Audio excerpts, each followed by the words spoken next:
చేస్తామని చెప్పి కూడా నేను మీకు తెలియజేస్తున్నా. ఈ మహానాడు వేదికగా చెప్తున్నా, ప్రతి ఒక్క కార్యకర్త గర్వపడే పాలన ఇస్తాం, మీ గౌరవాన్ని పెంచుతాం, మీరిచ్చిన హామీలన్నీ నెరవేర్చే బాధ్యత ఒక పార్టీ అధ్యక్షుడిగా, ముఖ్యమంత్రిగా నేను తీసుకుంటానని చెప్పి కూడా నేను మీకు తెలియజేస్తున్నా.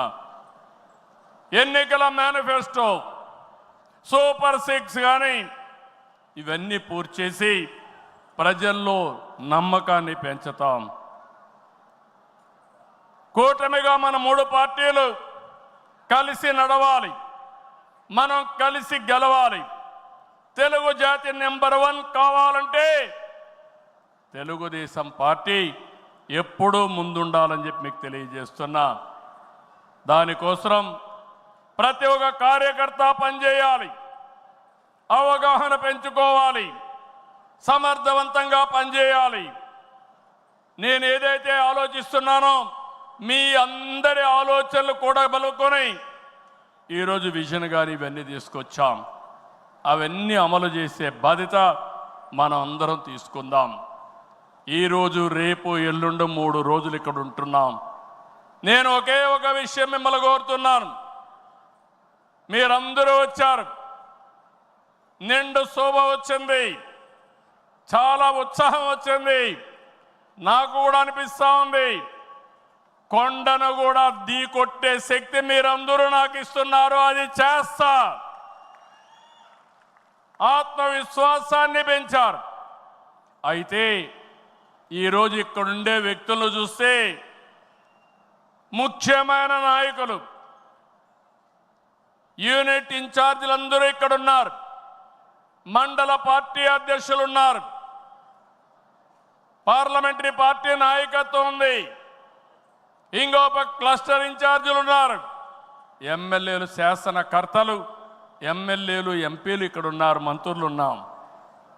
అయితే ఈరోజు మనకు కావాల్సింది ఎక్కడికక్కడ సమర్థవంతమైన నాయకత్వాన్ని ఇంకా తయారు చేసుకోవాలి.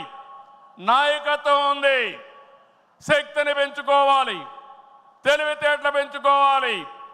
మనం అనుకున్న లక్ష్యాన్ని చేరడానికి ఎలాంటి స్కిల్స్ కావాలనో అవన్నీ మనం నేర్చుకోవాల్సిన అవసరం ఉంది. ఈ రాష్ట్రాన్ని ఒక విజన్తో తీసుకుపోవాలంటే నేను ఒక్కడనే కాదు.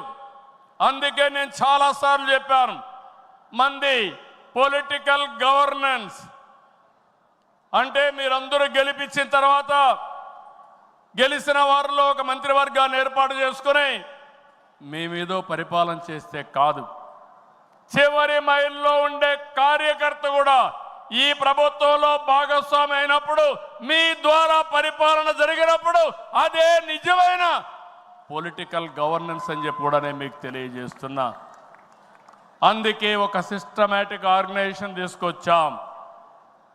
ప్రభుత్వానికి, పార్టీకి అనుసంధానం పెరగాలి, అనునిత్యం అవగాహన పెరగాలి, భాగస్వామ్యం పెరగాలి. దానికి మహానాడు ఒక వేదిక కావాలి. నేను పైనుండే నాయకులకు చెప్తున్నాను, ఇక్కడుండే క్షేత్రస్థాయి నాయకులందరూ కూడా చెప్తున్నాం, అందరం కలిసి పనిచేద్దాం, ఒకరినొకరు అర్థం చేసుకుందాం, గౌరవిద్దాం, టెక్నాలజీ ఉపయోగిద్దాం. అనుకున్న లక్ష్యాన్ని సాధించే వరకు నిరంతరం కూడా ఆలోచించి ముందుకు పోయే విధంగా కార్యక్రమాలు చేద్దాం. ఆ పునరంకితం కోసమే నేను ఒకటే చెప్తున్నా, ఈ మహానాడు ద్వారా మళ్ళీ ఆంధ్రప్రదేశ్ రాష్ట్రాన్ని, తెలుగు జాతిని నెంబర్ 1గా చేసే వరకు నిరంతరం పనిచేస్తామని గట్టిగా మీరందరూ కూడా చప్పట్లు కొట్టి హర్షాన్ని, ఆమోదాన్ని తెలియజేయాల్సిందిగా ఒక సంకల్పంతో ముందుకు పోతామని ఈరోజు చెప్పాల్సిందిగా మిమ్మల్ని అందరినీ కోరుకుంటూ, ఆ దిశగా ఈరోజు చర్చలు చేయాలని చెప్పి కోరుకుంటూ, జై తెలుగుదేశం, జై తెలుగుదేశం, జై తెలుగుదేశం, జోహార్.